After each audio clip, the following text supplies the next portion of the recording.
Welcome back to my channel. दोस्तों आज मैं रीजनिंग के 4 मोस्ट इंपॉर्टेंट क्वेश्चन पढ़ाने वाला हूं जो कि आपके एग्जाम में हर एक साल पूछे जाते हैं और इसी से रिलेटेड आते भी है क्वेश्चन। तो वीडियो को अच्छे से देखिएगा और अच्छे से समझिएगा, ठीक है। तो यहाँ पे पहला क्वेश्चन जो है वो बोल रहा है रीजन का कोड है WTC। तो हम्बल का कोड क्या होगा, इन 4 ऑप्शन में से आपको बताना है। तो सबसे पहले हम आप रीजन का प्लेस वैल्यू को हम लोग फाइंड करते हैं कि इसका प्लेस वैल्यू क्या है, ठीक है। तो पहले हम यहाँ पे रीजन लिख लेते हैं, रीजन, ठीक है। इस तरह से रीजन लिख लेंगे। अब अल्फाबेट में आर का प्लेस वैल्यू क्या होता है, अल्फाबेट में आर का प्लेस वैल्यू 18 होता है, ठीक है। उसी तरह ई का प्लेस वैल्यू क्या होगा 5, ए का क्या होता है 1 होता है, एस का क्या होगा 19, ठीक है। और ओ का क्या होता है 15, प्लेस वैल्यू 15 होगा। और एन का प्लेस वैल्यू कितना होता है 14, ठीक है।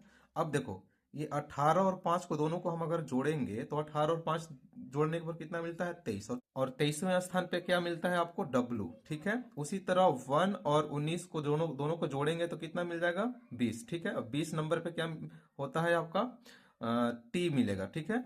उसी तरह 15 और 14 को जोड़ते हैं तो क्या मिलता है 29। अब देखो 29 26 से कितना ज्यादा है 3, तो 3 नंबर पे क्या मिलता है अल्फाबेट में C। तो रीजन से WTC मिल गया इस तरह से, ठीक है। उसी तरह हम्बल से हमको पता करना है कि क्या आएगा इनमें से, ठीक है। तो HUMBLE हम्बल, ठीक है। अब H अल्फाबेट में कौन से स्थान पे आता है, तो H जो आता है आपका 8 नंबर पे आता है। U कौन नंबर पे आता है 21 नंबर पे। M कितने नंबर पे आता है 13 नंबर पे आता है। B कितने नंबर पे आता है 2 नंबर पे।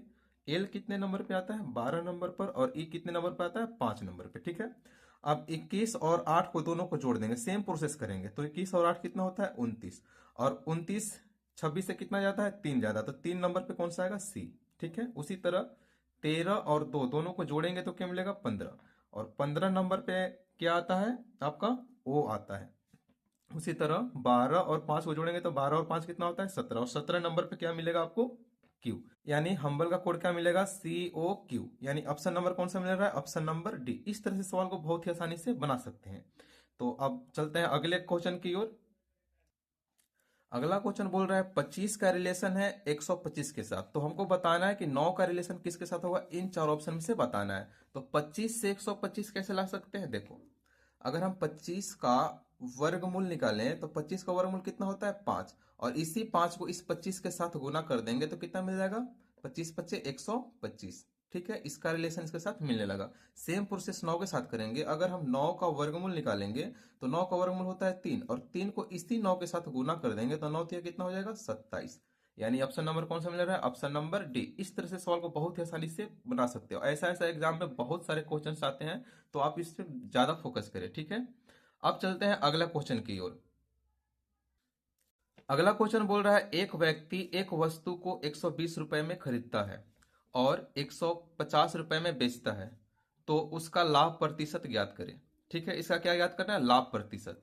तो जो व्यक्ति है वह किसी वस्तु को कितने रुपए में खरीद रहा है 120 रुपए में, मतलब क्रय मूल्य जो है, जो खरीदते हैं उसको क्या बोलते हैं क्रय मूल्य, ठीक है। क्रय मूल्य जो है वो कितना है 120 रुपया, ठीक है। और उसको कितने पर बेच देता है, कितने रुपए में, तो 150 रुपए में बेचता है 150 रुपए, मतलब विक्रय मूल्य जो हो गया वो कितना हो गया, विक्रय मूल्य 150 रुपया, ठीक है। अब आप देखो कि इसका कितना का प्रॉफिट हो रहा है।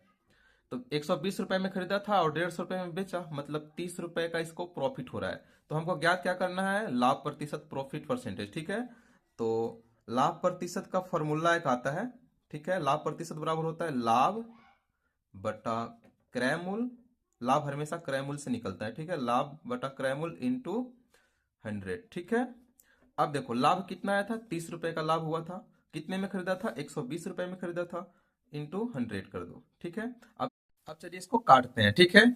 तो 30 चौका कितना हो जाएगा 120, ठीक है। अब 4 से 100 को काट देंगे तो कितना हो जाएगा 25, ठीक है। यानी इसका लाभ प्रतिशत कितना निकल रहा है 25%, ठीक है। यानी ऑप्शन नंबर कौन सा मिल रहा है, ऑप्शन नंबर ए। इस तरह से सवाल को बहुत ही आसानी से बना सकते हैं। अब चलते हैं अगले क्वेश्चन की ओर, और ये लास्ट क्वेश्चन है, ठीक है।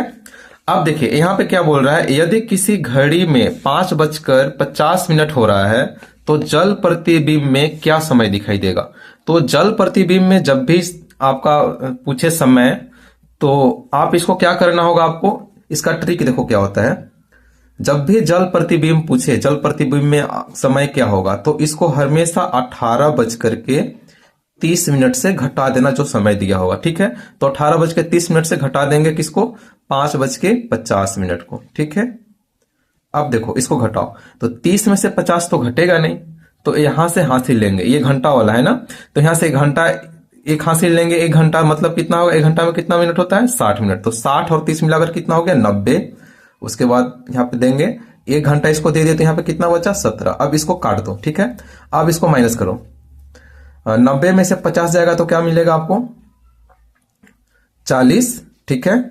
और 17 में से 5 जाएगा तो क्या मिलेगा, 12। यानी कि जल प्रतिबिंब में क्या समय दिखाई देगा, 12:40। यानी ऑप्शन नंबर कौन सा दे रहा है, ऑप्शन नंबर बी। इस तरह से सवाल को बहुत ही आसानी से बना सकते हैं।